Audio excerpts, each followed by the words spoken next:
Stop. You're asking the wrong question. It's not about helping you close better. It's not even about helping you prospect better.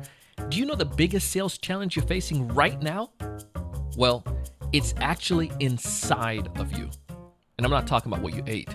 It's actually what you're thinking, how you believe. And we're going to break that down and give you some scientific reason behind that. You're going to love this one.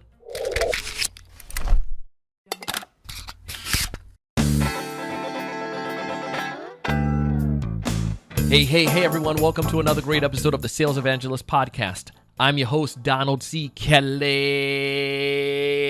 the Sales Evangelist. And I'm so excited for another great episode. I'm so excited to be here with you today. And on this episode, I have the one and only Heather O'Neill.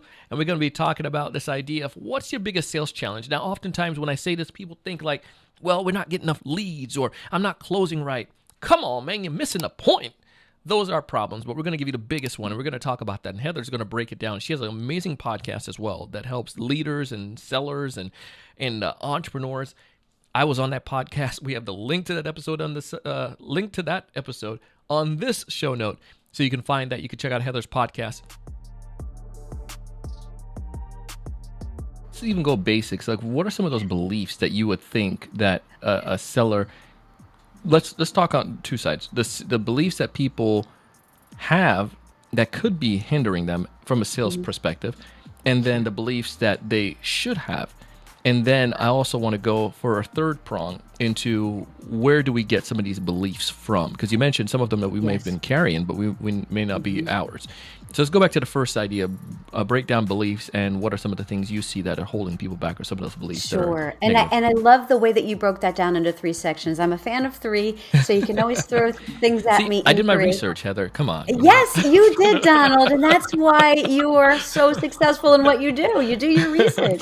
So those of you listening out there, take that lesson away from Donald. Do the research. So the first part, if I, help me out if I forget here. So the first part was asking about the beliefs that we have, that we carry around, that guide our behaviors that may not be serving us. That's the first part, right? So some of these beliefs, oh my gosh, there are so many that people bring to me, Donald. Oh my goodness. So they come down from, they can range anywhere from their beliefs about sales and about money, right? So, they may have grown up with an element of lack, that you have to work really hard for something, or that sales are difficult, or that there's a perception around sales of, that you can't trust them, that they're trying to manipulate you. These are beliefs that we may not even realize we have, and they guide us, right? And then you go down the line here. A lot of times people say, well, I don't have enough experience in sales. That's a belief, right? Yeah. That maybe you haven't, that when somebody says no to you, you take it personally, and so that impacts you. It might be that you just don't feel like you have this imposter syndrome. Maybe you don't feel like you're worthy of the success that you've had to date. Maybe you're afraid of failing, of making a mistake, of looking bad. There's a plethora of things that come up for people. I mean, and it can come down to things that are serious and that people really, really believe to be true. Like one for me has always been wrapped around time, that there aren't enough hours in the day, and I believe that, and it caused me to behave in a certain way, down to things that are completely like out in left field, like about the way that you look, or that has some bearing on how you can do sales, like, or as a female, maybe whatever it might be. I mean, there are some things that, I'm too tall, I'm too short, I'm too fat, I'm too thin, I'm too whatever. And it usually comes down to feeling as if you're not enough. In some capacity. So those are some of them, but I could spend an hour talking about the beliefs that people bring up to me that they think are truths, but they're not really truths. Let's talk about with that. Let's go right to that, because you transitioned so well with that. What are some of the things I should be saying as a sales rep that are going to help to shape good beliefs? I know we kind of dabbled into it, but how can I consciously make an effort to do that, to show up to work every single day with those beliefs that are good? I love this, and I think this is incredibly important. I'm just going to take a half of a step back to just explain why what you just asked me is so important.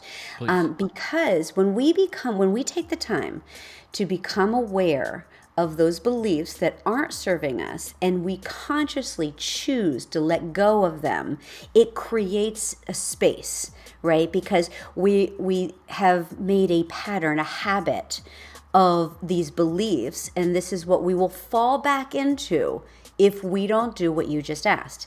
What will once we've let go of the negative belief or the one that's not serving us, what do we replace it with? So we need to have something to replace it with, or we will tend to fall back into old patterns. So that's listeners, why what Donald was saying is so important. So some of the things that you want to do is just to shift. In the beginning, it might be to choose the opposite of what wasn't working for you, and then we can dive deeper. So let's just say that I have a belief that sales are bad, that people don't want to hear from me, that I will be interrupting them, right? So instead, if I shift that to something that is very far, I'm swinging the pendulum in the opposite direction first. And Yeah. I say, people do want to hear from me because I believe in what I'm selling. And if I don't share it with them, I'm doing them a disservice. Right? So you're completely shifting the other direction. And then you can nuance it and see how it feels on you. But basically, it's what we started out talking about, and shifting the focus to, what can I feel really good about here? How can I shift into language that's very positive, that's going to serve my client, my potential client, myself? How can I expand the attraction, the positive energy, versus staying in that kind of repellent, negative, lack space, right? So we want to be affirming. I know that you do a wonderful job of this with affirmations and things that we're saying to ourselves, like, I am confident. I do offer an incredible service. I know that I can help people. Right? So when we are using that languaging, how are we going to show up? Right? So Yes. for our listeners, what can you do to use language and thoughts that build you and others, that serve you and others? What's one major takeaway you want folks to leave with from our conversation today?